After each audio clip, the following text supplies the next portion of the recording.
جس چیز کی سمجھ نہیں آئی اس پر سوالیہ نشان لگائیں، وہ ہم پوچھیں۔ یہ چند باتیں تھیں۔ یہ بالکل آپ کی بات صحیح ہے۔ پہلے جو اجتماع ہوتے تھے ان میں لوگ اپنے ساتھ ڈائریاں لے کر جاتے تھے، قلم لے کر جاتے تھے، اور یہی تھا کہ وہ نوٹس لیتے تھے، کوئی چیز نہیں سمجھ آتی پوچھتے۔ اب تو صرف رسمی کارروائی رہ گئی۔ بات تو آپ کی بالکل ٹھیک ہے کہ توجہ ہونی چاہیے نا پوری۔ ٹی وی پہ جو پروگرام آتے ہیں کہ میں درگئی میں بیٹھا تھا ریسٹ ہاؤس میں، وہاں گامدی لگا ہوا تھا، وہ اسلام کو ایسے پیش کرتے ہیں کہ مرد کے ساتھ ملا دیتے ہیں۔ کسی نے سوال کیا ہے جو آیات قرآن پاک میں آئی ہے کہ یہود و نصارہ کو اپنا دوست مت بناؤ، کیا یہ ہمیشہ کے لیے ہے یا وقتی تھی؟ اس نے کہا جی اس وقت کے لیے تھی، اس وقت کے یہود و نصارہ حضور کے خلاف تھے، انہوں نے یہ کیا حکم آ کر ان کو دوست مت بناؤ۔ آج کے لیے یہ نہیں ہے۔ اب یہ ایسی باتیں آ رہی ہیں کہ عام آدمی کیسے سمجھے گا؟ وہ اسلام پیش کرتے ہیں، وہ اسلام تو نہیں ہے۔ نہیں، غامدی تو بالکل اس پر کمر بستہ ہے نا کہ یورپ کو خوش کرنے کے لیے ہر چیز کو بدل دیا جائے، جہاد ختم، غلبہ دین کی کوشش ختم، پردہ ختم۔ اب سر کا دوپٹہ بھی اس نے اڑا دیا۔ کم از کم اس حد تک تو لوگ نہیں گئے تھے، وہ ظالم یہ بھی کہنے لگا کہ یہ بھی رواج ہے کہ سر کا کوئی دوپٹہ۔ بیٹھی ہوتی ہے ساتھ، وہ سوال کرتی ہے، وہ جواب دیتا ہے۔ میں اس کے ادارہ میں گیا ہوں، موردہ پچھلے دنوں لاہور گیا تھا، ڈاکٹر اسرار صاحب کی تنظیم نے بلایا، ریکارڈ کیا، اس کے جواب کے لیے نا ایک لیکچر ریکارڈ کیا انہوں نے اقامت دین۔ تو میں نے کہا چلو یہ بھی پاس ہے۔ تو وہاں پھر وہ دے رہے تھے اپنے بنے ہوئے فہرست کتابوں کی، اس پر بھی جو اس کے کارنامے بیٹھا درس دے رہا، لڑکیاں ننگے سر بیٹھی ہیں سامنے، بس دکھایا ہوا۔ بالکل اس نے کمر باندھی ہوئی ہے کہ دین کو تباہ کرنا، بہت بڑا سازشی آ رہی ہے، بے دین ہے، قرآن کے نام پر گمراہ کر رہا۔ اب قریشی صاحب ہر شخص اٹھتا کتاب و سنت، جو بھی اٹھتا نا نیا، بھائی چھوڑو بزرگوں کو، قرآن و سنت، بس قرآن و سنت ہے، قرآن و سنت کو جو آپ سمجھتے ہیں وہ ٹھیک ہے، یا جو پہلے لوگ جن میں اترا انہوں نے سمجھا وہ ٹھیک۔ بات تو فہم کی ہے کہ سمجھ کس کی مانی جائے گی۔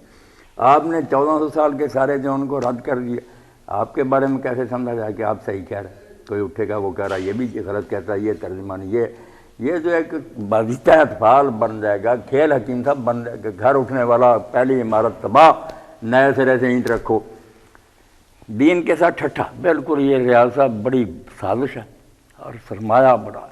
وہاں سب پینٹوں والے آ رہے تھے، اندر میٹنگ تھی، وہ کہہ نہیں ملاقات نہیں ہو سکی، دسمبر میں شاید وقت ملے، پتہ نہیں کون لوگ، جاسوسی نظام ہے وہاں، ہاں بے دینی ہے، کوئی دینی رنگ نہیں ہے۔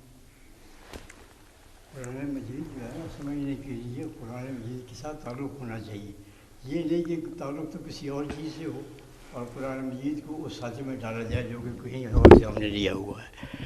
یہ جو مولانا مودودی کی اور سید قطب کی ہمیں ضرورت پڑتی ہے، وہ اسی وجہ سے پڑتی ہے کہ ہر آدمی جو ہے وہ اے بسا بلیس آدم روئے ہست پس بہر دستے نہ باید داد دست، ہر شخص جو ہے وہ مفسر بن کے بیٹھ جاتا ہے، اور وہ اب کس کی تفسیر کو ہم مانیں؟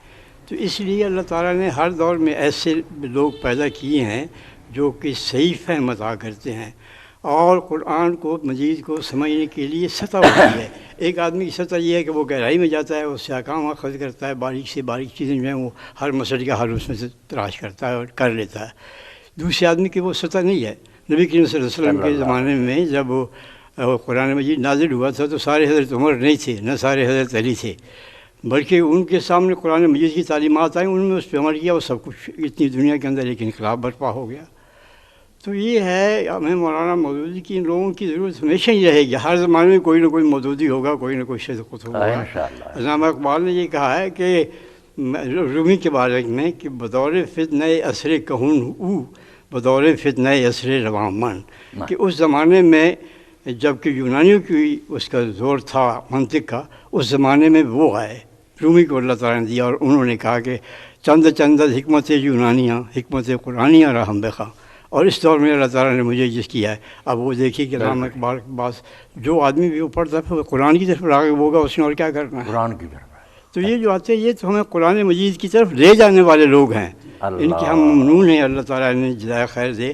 آج آپ دیکھیں کہ قرآن مجید سے یہ آپ تفہیم القرآن کو ایک طرف کر دیں، مجھے بتائیے جدید آدمی کو قرآن مجید سمجھنے کے لیے کون سی تفسیر آپ کے پاس ہے؟ یہ سارے جو ہے نا الہدا وغیرہ لیتے تو ان سے ہی ہیں سارے۔ اچھا آ جائیں حکیم صاحب۔